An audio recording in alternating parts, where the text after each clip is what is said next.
Bismillahirrahmanirrahim. Assalamualaikum warahmatullahi wabarakatuh. Alhamdulillah, teman-teman, kita bersyukur kepada Allah Subhanahu wa taala. Hari ini kita dipertemukan kembali dalam program yang luar biasa, program mentoring jago jualan. Program yang kita harapkan bisa mengantarkan kita menjadi personal yang memang luar biasa dalam hal jualan gitu kan, untuk kebermanfaatan dunia dan juga akhirat kita nantinya itu, keberkahan hidup gitu.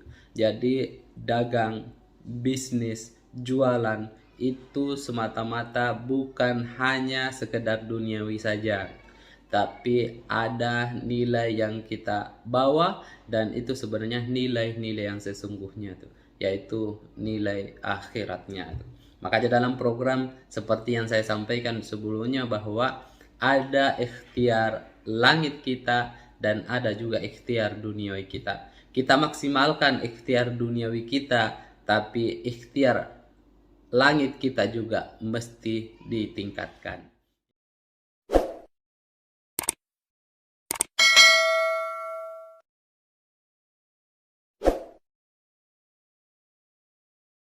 Insya Allah dengan demikian teman-teman akan benar-benar menjadi pribadi yang tangguh, pribadi yang jago dalam hal jualan.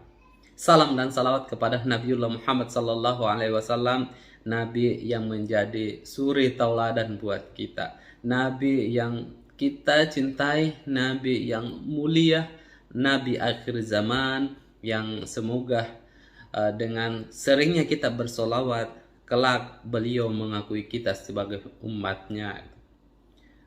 Beliau menyambut kita di telaga Al-Kautsarnya. Semoga dengan salawat kita itu memudahkan hisab kita gitu kan. Kita mendapat syafaatnya di yaumil akhir. Allahumma sholli ala Muhammad wa ala ali Muhammad. Teman-teman, pada kesempatan kali ini saya kebagian inspirasi pagi terkait dengan manajemen waktu kita. Bagaimana kita membangun manajemen waktu kita, membangun atau membuat aktivitas kita itu terus menyenangkan gitu. Karena ini terkait dengan menyenangkan. Apa sih yang teman-teman persepsikan tentang senang gitu? Ini juga mesti kita samakan persepsi kita. Senang itu artinya kita bahagia, kita happy akan waktu kita itu. Dan sebenarnya ada filosofi yang mengatakan bahwa hidup itu adalah untuk bersenang-senang gitu. Hidup itu untuk bersenang-senang.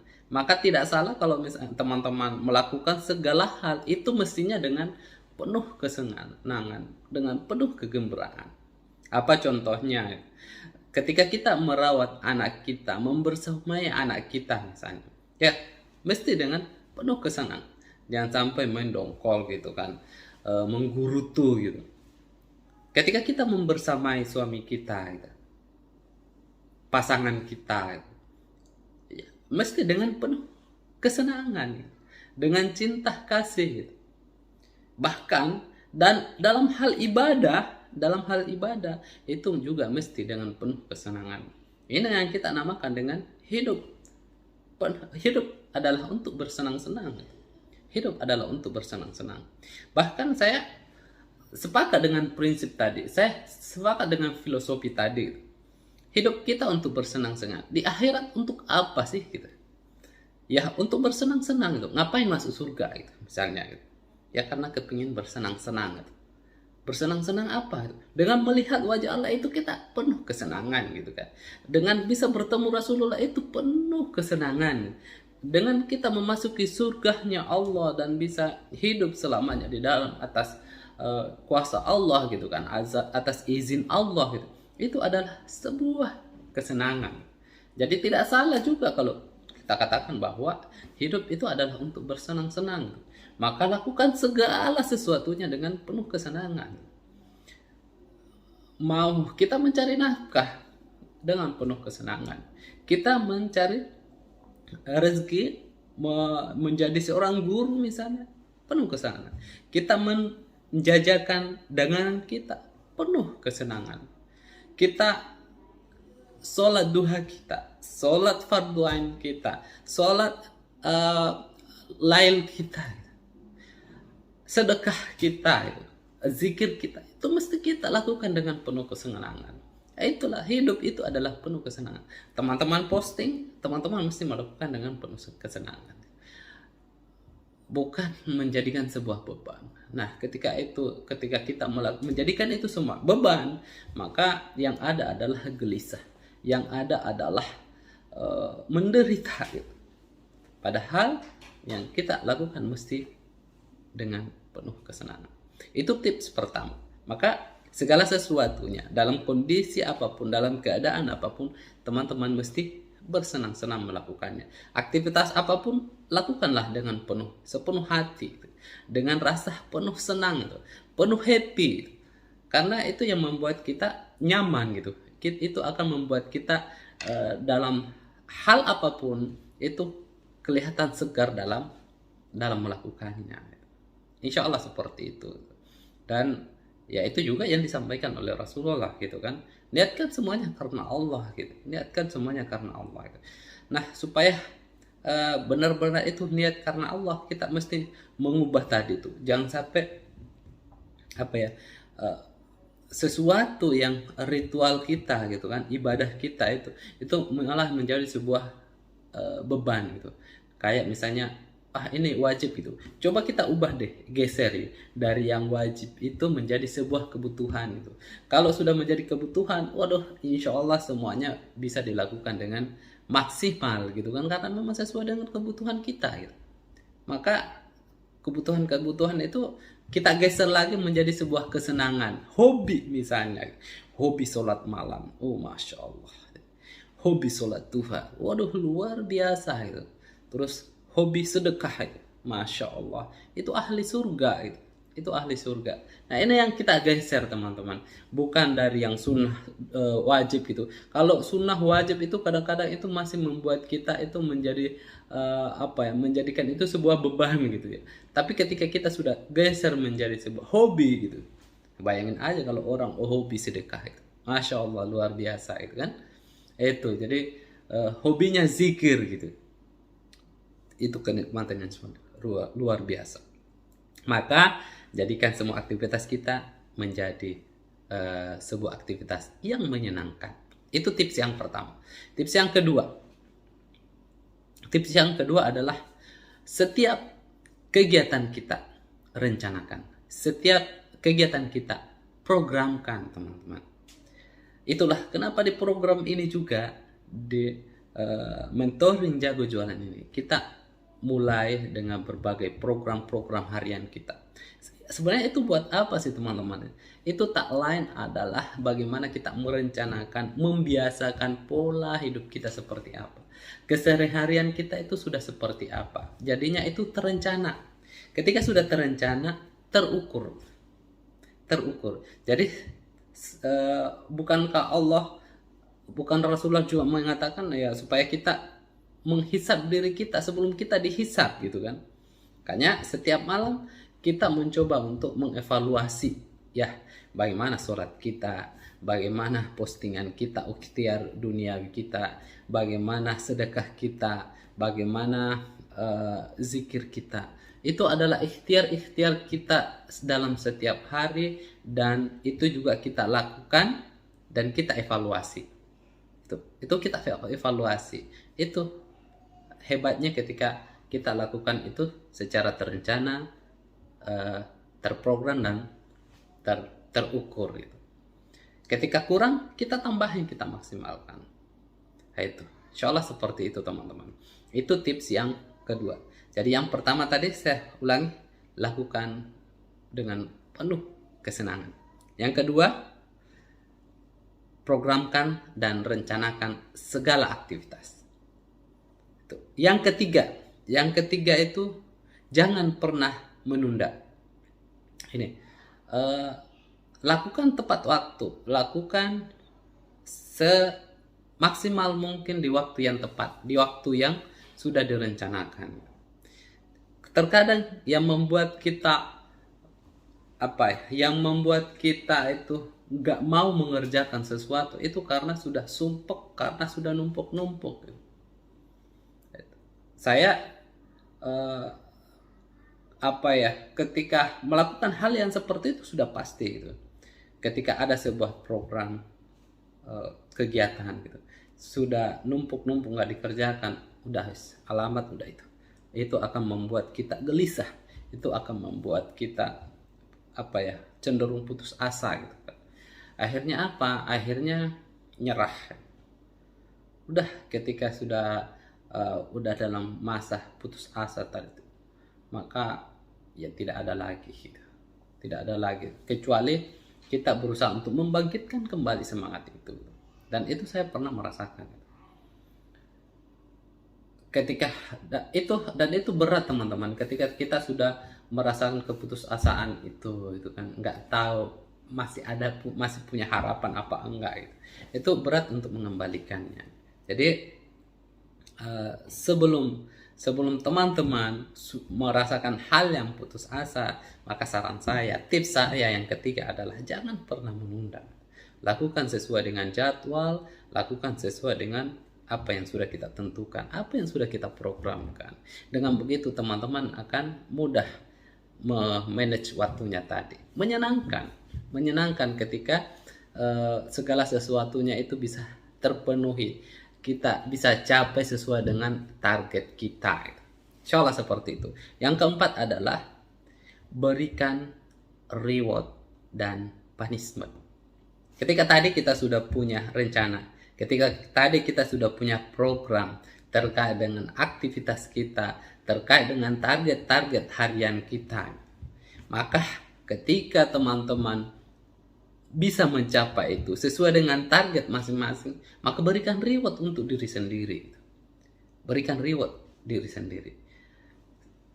Ya, coba deh teman-teman berbicara pada diri sendiri. Misalnya, hai Pak RT, kamu sudah melakukan ini, kamu sudah mencapai target ini, maka sebagai imbalannya saya berikan hadiah untukmu, misalnya refreshing misalnya, atau sebagai hadiahnya saya berikan kepadamu untuk istirahat sejenak, atau apa saja deh teman-teman, reward untuk diri kita sendiri, atau misalnya teman-teman mau berlibur sama suaminya, atau mau tamasya, atau mau jalan-jalan ke pantai misalnya, ketika itu program kita itu berhasil, maka berikan reward gitu, penghargaan, apresiasi untuk diri kita sendiri. Dengan begitu teman-teman akan happy dengan segala aktivitas yang teman-teman sudah lakukan, happy dengan berbagai program dan rencana yang telah teman-teman buat gitu.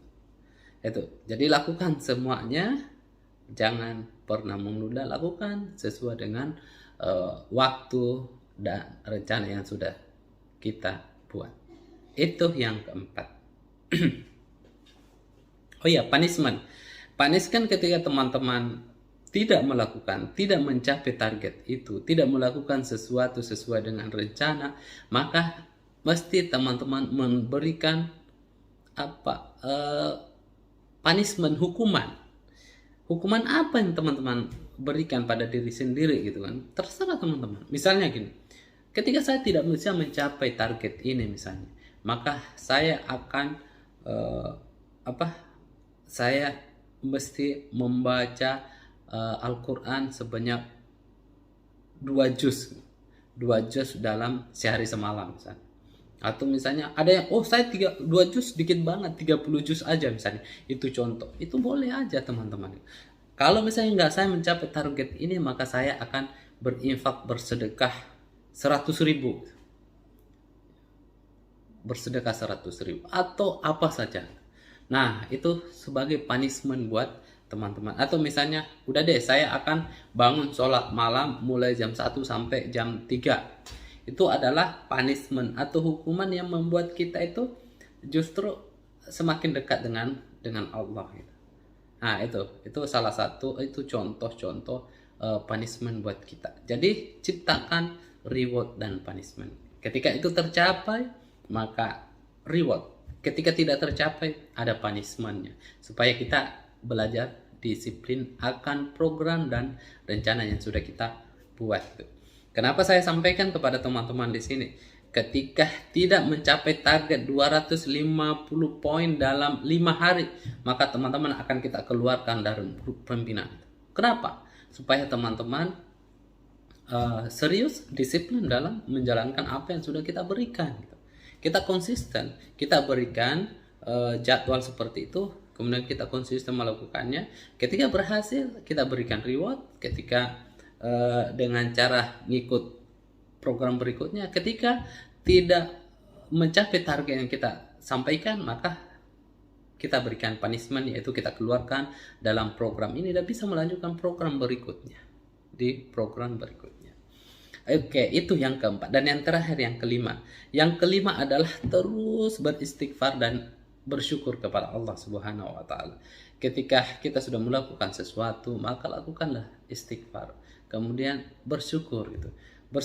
Beristighfar itu fungsinya adalah supaya bisa menghapus dosa-dosa kita atas segala kekhilafan-kekhilafan kita gitu. Dalam pertemuan misalnya seperti ini, kita beristighfar gitu kan. Karena kadang-kadang ada yang terbesit dalam hati kita. Kadang-kadang kita khilaf, kita tidak tahu bahwa kita khilaf gitu. Yang tahu hanyalah Allah misalnya gitu kan, dan para malaikat. Dengan cara beristighfar, maka itu akan menggugurkan dosa-dosa kita atas kekhilafan kita tadi yang tidak disengaja gitu. Itu. Jadi teruslah beristighfar. Dan yang terakhir, bersyukur. Apapun hasilnya, ketika kita sudah berikhtiar maksimal, ketika kita sudah berusaha maksimal, baik ikhtiar dunia dan juga ikhtiar langit, tapi Allah belum memberikan sesuai dengan apa yang kita bayangkan, apa yang kita harapkan dan inginkan, maka tetaplah bersyukur. Insya Allah, Allah akan mendatangkan semuanya tepat sesuai dengan waktunya. Karena Allah Maha Tahu. Allah Maha Tahu apa yang menjadi kebutuhan kita. Maka insya Allah teman-teman, dengan menjadikan waktu itu tadi seperti teman-teman menggunakan tips-tips, 5 tips tadi itu, insya Allah segala aktivitas teman-teman akan dimudahkan dan dilancarkan oleh Allah Subhanahu wa Ta'ala. Sekian dari saya, tetap semangat, jadikan waktu kita ini menjadi waktu yang penuh kesenangan. Ya, raih impian kita dan hiduplah untuk bersenang-senang. Lakukan semuanya dengan kesenangan dan hiduplah dengan penuh kesenangan, dan raihlah impian untuk menjadi masuk ke dalam tempat untuk bersenang-senang. Melihat wajah Allah adalah sesuatu yang penuh keindahan dan kesenangan. Sekian dari saya. Kita akhiri. Alhamdulillah rabbil alamin. Subhanakallahumma bihamdik, asyhadu an la ilaha illa anta, astaghfiruka wa atubu. Salam sukses, tebar kebaikan. Assalamualaikum warahmatullahi wabarakatuh.